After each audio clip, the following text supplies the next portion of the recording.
नाज़रीन सिंधड़ी खां असां रिपोर्ट शेयर कई है मोहम्मद यूसुफ दर्स। रिपोर्ट मूजिब सिंधड़ी फुलाडियो जो स्कूल ब्राइट फ्यूचर के उस्तादन और शागिर्दन पारां 16 दिसंबर 2014 में आर्मी पब्लिक स्कूल पिशावर में थींदड़ दर्दनाक वाक़े ते इज़हार अफ़सोस।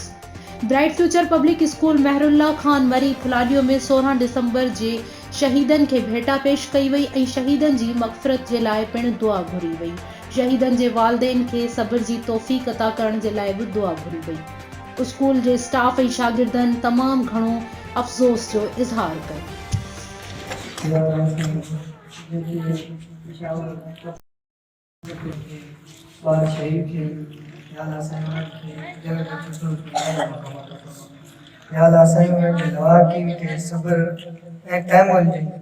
तौफीक अता फरमा।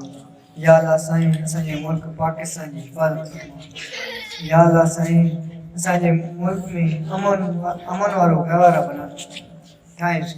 या अल्लाह साईं असांजे पाकिस्तान जी हिफ़ाज़त फरमा, असांजे स्कूलनि जी हिफ़ाज़त फरमा। या अल्लाह साईं जेके दहशतगर्द असांजे मुल्क में दहशतगर्दी करे रहिया आहिनि, या अल्लाह साईं उन्हनि खे बर्बाद ऐं ख़तमु करे ॾे। या अल्लाह साईं असांजे मुल्क ते रहम फरमा। या अल्लाह साईं जेके पाकिस्तान में जेके स्कूल आहिनि, जेके मदरसा आहिनि, जेके मस्जिद आहिनि, या अल्लाह साईं उन्हनि जी हिफ़ाज़त फरमा। या अल्लाह साईं उन्हनि जी हिफ़ाज़त फरमा।